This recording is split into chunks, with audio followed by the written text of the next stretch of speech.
진짜 빅비즈니스 맞느냐? 내가 봤을 때는 아니다. 그랬더니 거기 모인 사람들 뭐 다 눈이 휘둥그레지는 거예요. 하라 아메이는 지금 60년 됐는데 그 후로 한 10여 년쯤 있다가 월마트가 생기고 몇 년 있다가 아마존이 생겼는데 월마트는 600조, 아마존은 지금 500조까지 올라가는데 우리 업계의 맏형인 아메이 지금 10조밖에 안 돼. 그래도 빅비즈니스냐? 이렇게 얘기를 한 거예요. 그래서 우리가 좀 우리 자신을 좀 성찰할 필요가 있다. 그래서 이제 우리가 캐치프레이즈로 걸고 있는 게 네트워크 마케팅의 역사는 애터미가 새로 쓴다. 할인 매장이나 TV 홈쇼핑 영역을 네트워크 마케팅이 흡수를 한다고 하면은 세상은 더 훨씬 편차가 줄어들 수 있는 그런 세상이 되는 거다 하는 그 생각을 지금 가지고 있는 거지. 요즘처럼 어려운 경기 상황 속에서 새로운 미래에 대한 지평을 뚫고 그것들에 대한 지평을 제시하는 기업을 공익기업이라고 얘기를 하거든요. 근데 애터미가 절대품질, 절대가격이라는 경쟁의하고 성공의 민주화라고 하는 기업의 존재 목적이라고 하는 게 시즈라고 날줄로 결합이 돼서 다른 데서 카피가 안 되는 탭스트리가 만들어지고 이게 비전으로 제시가 되고 이게 구성원들 마음속에 심어져서 이제 제시하는 형태로 지평들이 끊임없이 이렇게 올라가고 있는 형태인데 하나의 기업이 성장하려면 돈을 벌어야 되잖아요. 많이 벌면 많이 벌수록 더 빨리 크는 건데 그것을 생산자, 중간 유통업자, 소비자 이 단계에 골고루 이익을 줘가면서 성장한다. 이것이 상호 어떻게 보면 모순적이면서 대립적인 개념이기도 한데 이것을 조화를 일으키는 거 이게 신기하다. 이게 혁신적이라고까지도 할 수 있는 거고 진부하다고 한 원칙일 수도 있는데 그러니까 모두가 다 잘 되도록 하자는 평범한 것이 바로 비범한 것이 되는 그런 것이 아닌가 하는 생각이 들어요.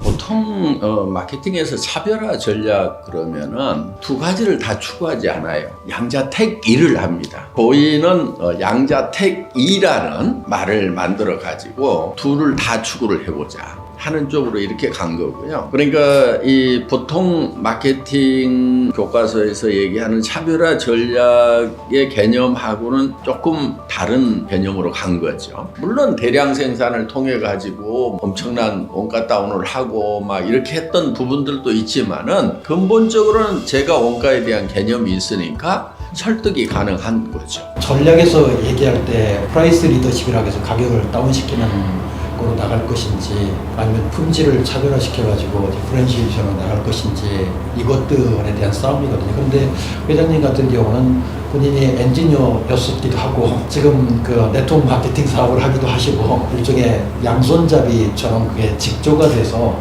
전략 자체가 실제로 실행되는 게 문제예요. 그리고 더 가장 중요한 거는 뭐 절대 품질, 절대 가격이라는 것들을 왜 애터미가 해야 되는 이유에 대해서 잊질 않으시는 거죠. 그걸 지켜야 되기 때문에 이걸 끊임없이 실험을 하시는 거죠.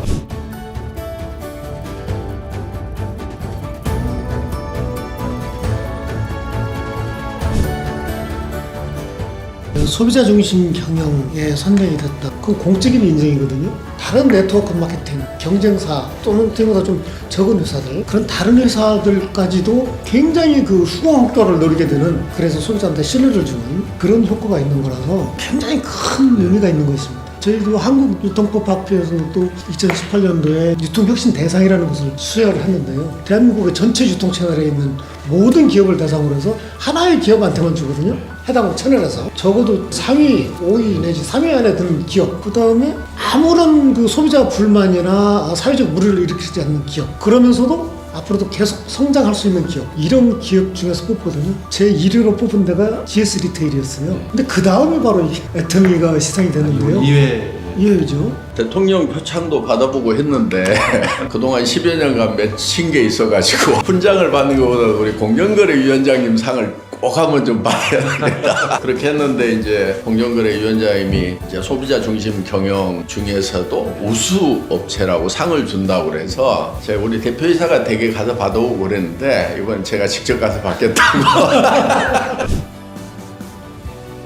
애터미는 이렇게 일하는 방식을 보면 회사 전체가 실험실하고 비슷해요. 하는 일들이 뭔가 이렇게 정해진 답이 있는 게 아니라 본인들이 답이라고 하는 것들을 먼저 만들어내고 그게 답이라는 걸 사람들한테 각인시키는 프로세스로 일을 하는 경우가 상당히 많거든요. 실제로 이렇게 요즘에 돌파구를 마련하는 기업들의 성장의 동력은 실험이에요. 뭔가 전례가 없기 때문에 하여튼 본인이 이렇게 개념적으로 만들고 이걸 사람들한테 답으로 이렇게 설득을 시키기 위해서 수도 없이 많은 실험들이 이루어진다고 생각이 되고요.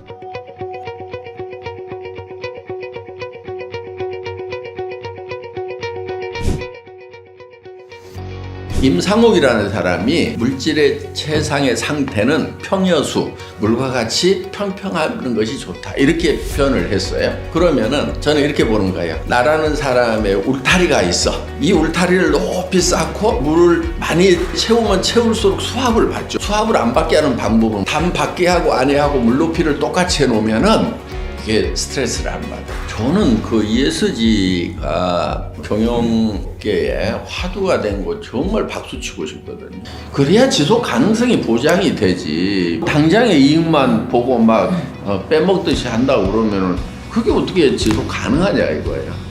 그래서 지속 가능성을 당연히 생각을 하는 그런 차원에서 사회에 대한 기여도 해야 되고, 이런 형태가 글로벌에서는 기업의 새로운 표준이고 새로운 지평을 제시하는 방식이거든요. 그런데 한국에서는 아직도 애터미 같은 회사가 뭘 의미하는지 대기업의 경영자들 잘 이해를 못하는 것 같아요. 이런 것들에 대해서 애터미가 좀 레버리지가 잘 돼서 스토리가 잘 알려져서 애터미가 작은 회사이긴 하지만 경영하는 방식이라든지 이런 걸 좀 배웠으면 좋을 것 같아요.